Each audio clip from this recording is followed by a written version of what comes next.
This is the Transparency Podcast Show. So for me, this book was a work of love for many different reasons. It's super cathartic. I wrote it in about 3 weeks. And the stories that I'm telling are stories of transmasculine individuals that are not told, while simultaneously telling the education of what it takes for trans men to actually receive rights. And on top of it, it kind of gives a manifesto of some of the things and people that I've met throughout history, especially here in LA, and some of the untold stories, some of the heroes, icons, and mentors that I've run into. And especially, even where I grew up as a DJ at Oxwood, that's where we met. So I made sure to write about Oxwood. Oxwood, because we mentioned Hamburger Mary in this show a lot.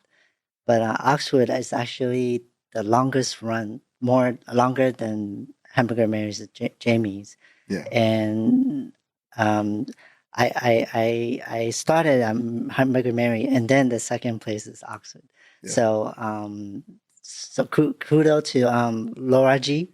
She's the one promoting Shout it, out. and she do it like 10 years, I believe, right? Yeah, it was about 10 years. So and then I was able to meet a lot of different people on the valley side. Yeah. And I did some events for her too, and you were the DJ. So it was very, very community oriented place. Yeah. Yeah. But too bad the location, I heard a developer bought it, and so that's why we stopped. Yeah. Yeah, I mean, that's actually what I'm talking about in my book, is kind of how the patriarchy kind of takes over spaces, especially trans spaces and lesbian bars. Because for me particularly, I mean, before I identified as trans, I did have an experience as a lesbian living through that world. And most folks don't know this, but the Oxwood was actually one of the oldest lesbian bars in the entire country. It's where I learned my grounds as a DJ and community, and how I learned how to really be a part of the community in that way. And it was really challenging to kind of watch it fall apart in the way that it did, just purely because of finances. Right. I mean, I talk about it in the book. One of the highest grossing nights there was actually the trans night when I was a DJ. And that's when the bar made the most money. Right? No, it's okay. No, get your flowers. You deserve them. We worked really hard on that, and it was a beautiful time. I mean, remember that? That to me almost seems like a fever dream when, we would come out from the back patio and there'd be smoke flying everywhere. And then I would get into the DJ booth and I would just play some crazy set, and it would just go from one place to the other. And we'd have such beautiful times there. And, that's, again, one reason why I wanted to pay homage to a lot of the stories that built me as a trans man, while simultaneously really explaining to people what the patriarchy really has done to transmasculine individuals. Because folks like myself kind of get looked at as, oh, well, he passes and he's got a wife and he does this and he's done that and he's done that. And somehow I've escaped the patriarchy. But it's really quite the opposite, because I still struggle with it in ways that folks might not perceive.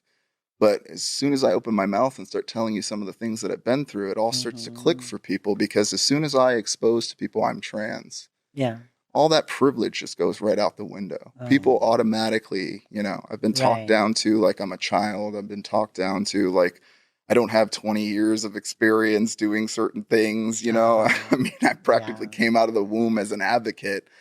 And it's really interesting how this book, I hope, brings a conversation. And I wanted to design it, something nice like the Tom Ford book. So I put a little extra effort into it with the photos and the quality of it, so that it really hits people and ends up on coffee tables and starts discussions about not just trans people, but people in general. And that's really what the conversation of the book is. I'm using my identity as a trans man as a vehicle to kind of talk about the intersectionalities of society as a whole.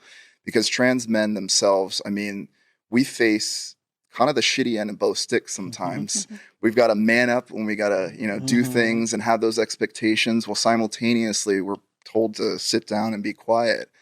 And that glass ceiling that everybody kind of alludes to that has been crashed is actually twice as thick. I've not broken that glass ceiling. I'm still hustling as many years as I have been to make sure my bills are paid. I don't have some kingdom to sit on or some great thing. I mean, that's why I'm creating the merch that I'm creating and the books that I'm creating, so that people actually have tangible things. Right. But it wasn't an easy journey to get to that point, and it's a lot of privilege, even with what I carry, and a lot of pain and a lot of suffering that I've been through. But again, that's why this is really cathartic for me, that multiple things are kind of happening simultaneously, because for the last couple of years, I've been through the ringer in a way that I feel like my ancestors' spirit, everyone was testing me and teaching me. I even have a new spirit guide that has been helping me, Blossom C. Brown. She's shout out. I want to make sure to shout out to Blossom, because she's really been speaking wisdom into me and guiding me. And I'm learning to be less stubborn, listen more and just be open and receptive, because most folks don't know quite the trauma I've experienced even showing up. I mean, coming from a cult as a kid through Scientology, and then transitioning and then trying to be in the performance world and the activism world, and all of the layers that I have to face on a daily is just, it's a lot of challenges. And it's just nice to be in this position where folks are seeing trans men and really giving them visibility. So